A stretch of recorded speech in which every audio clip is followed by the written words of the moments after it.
Sesaat lagi Anda akan mendengarkan program Renungan Sahabat Seperjalanan bersama Pendeta Wendy Pratama. Selamat mendengarkan.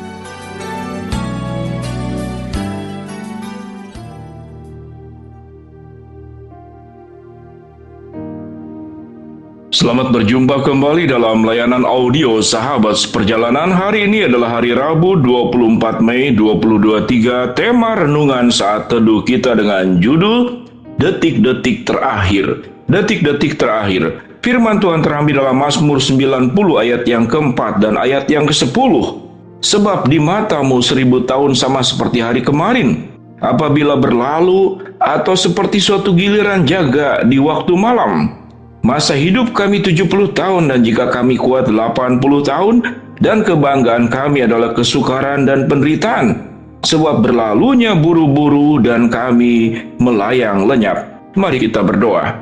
Bapa yang di dalam surga, kami ingin belajar tatkala kami hidup di dalam waktu yang kami jalani, kami bisa menjalani kehidupan ini dengan baik dan benar. Dalam nama Tuhan Yesus kami berdoa. Amin.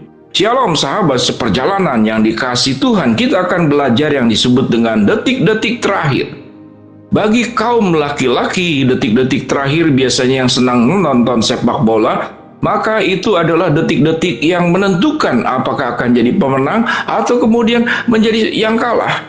Kalau kemudian pada posisi menang, maka detik-detik terakhir bisa saja menjadi seri.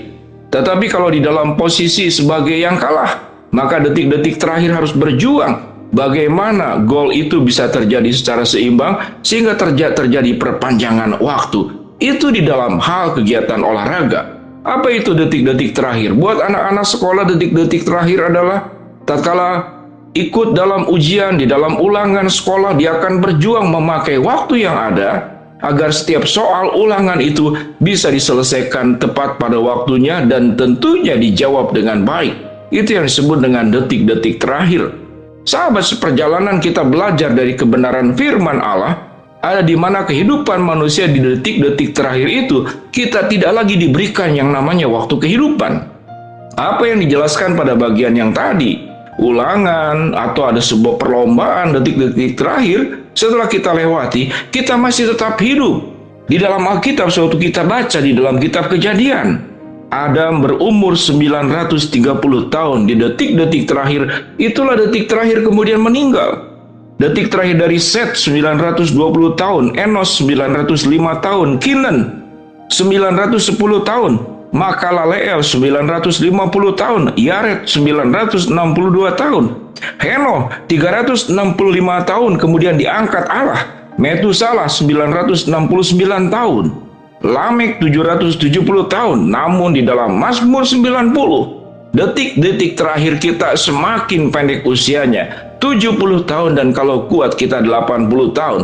Yang menjadi sebuah pertanyaan, apakah kita menjadi lebih kurang beruntung dari mereka yang hidup di dalam perjanjian lama? Maka itu adalah hak prerogatif Tuhan. Tuhan akan memberikan umur kita sepanjang apa? Yang menjadi sebuah persoalan sesungguhnya bukanlah berapa panjang umur kita, namun seberapa besar dan seberapa baik dan seberapa berkualitas kita berbuat semua yang baik selama kita hidup. Sahabat seperjalanan, kita tahu dengan jelas 1 kilo singkong dengan 1 kilo emas, berapa harganya? Tentu sangat jauh berbeda. Di sini berbicara tentang kualitas. Kehidupan kita akan menjadi sesuatu yang murah, yang kurang berharga, atau menjadi sesuatu yang sangat berharga, yang bernilai tinggi. Itulah hidup. Sehingga berbicara tentang detik-detik terakhir adalah sebuah kesadaran kita. Bukan meminta umur yang panjang, supaya umur kita yang ditentukan Allah 70, kalau kuat 80 tahun, lebih dari 80 tahun adalah bonus. Kita meminta supaya umur kita seperti Adam, yang bisa mencapai 930 tahun. Kalau kemudian yang paling pendek dalam catatan Kejadian, yaitu Henoh 365 tahun. Kalau ada orang yang bisa umur sampai 365 tahun, itu sungguh luar biasa.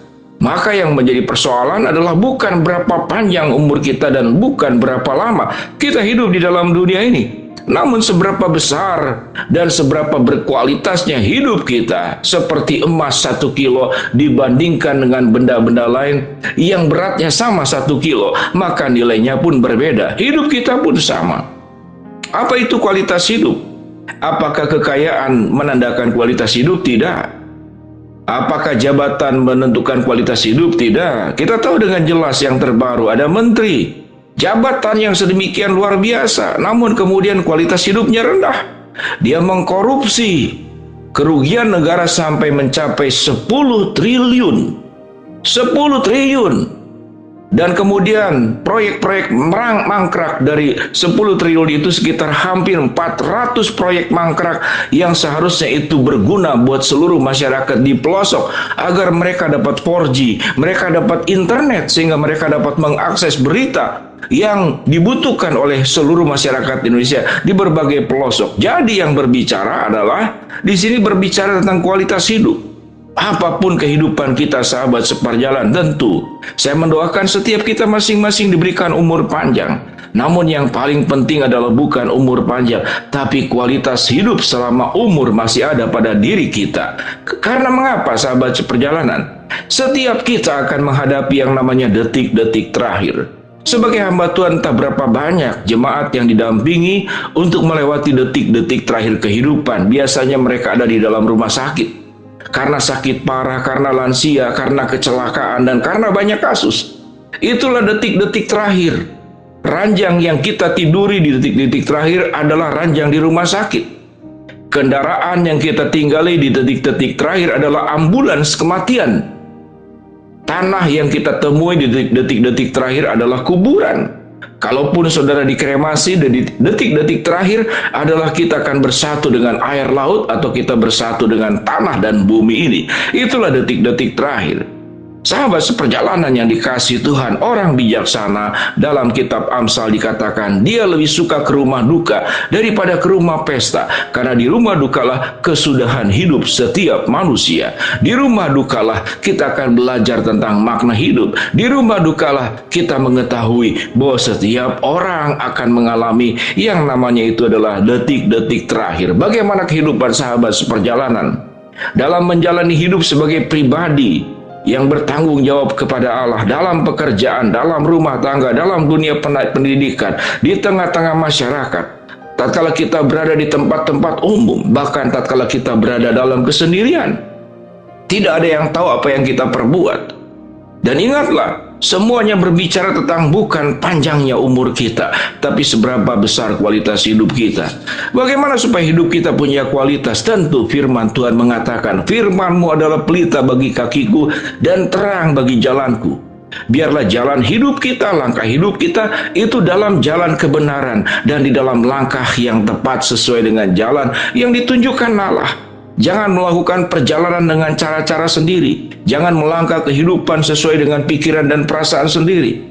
Karena keberdosaan manusia seringkali melangkah dan berjalan, menjalani hidup, mengambil keputusan, mengambil sebuah pilihan dengan cara-cara yang keliru. Itu yang terjadi pada manusia yang kemudian jatuh dalam dosa karena salah memilih, karena salah melangkah. Biarlah kita boleh berucap dengan baik, berpikir dengan baik, merasa dengan baik, berbuat dengan baik. Punya hati yang baik, punya hati yang bersih, berkarya agar kehidupan kita memiliki kualitas emas dengan kilogram yang sama, maka punya harga yang berbeda. Dengan kehidupan yang sama setiap sahabat seperjalanan, kita akan punya harga dan kualitas hidup yang berbeda. Mari kita hidup benar di hadapan Tuhan agar di masa-masa detik-detik terakhir kita bertemu dengan Tuhan dengan penuh kebanggaan. Mari kita berdoa. Bapa yang dalam surga, terima kasih buat kebenaran firman Allah yang kami pelajari. Hamba-Mu berdoa untuk setiap sahabat seperjalanan yang sakit, Tuhan jamah sembuhkan. Sahabat seperjalanan yang sedang menghadapi masalah, Tuhan bukakan jalan. Sahabat seperjalanan yang sedang berdoa mengharapkan sesuatu, Tuhan kabulkan dengan cara dan waktunya Tuhan. Dalam nama Tuhan Yesus kami berdoa. Amin. Shalom, Tuhan memberkati kita semua.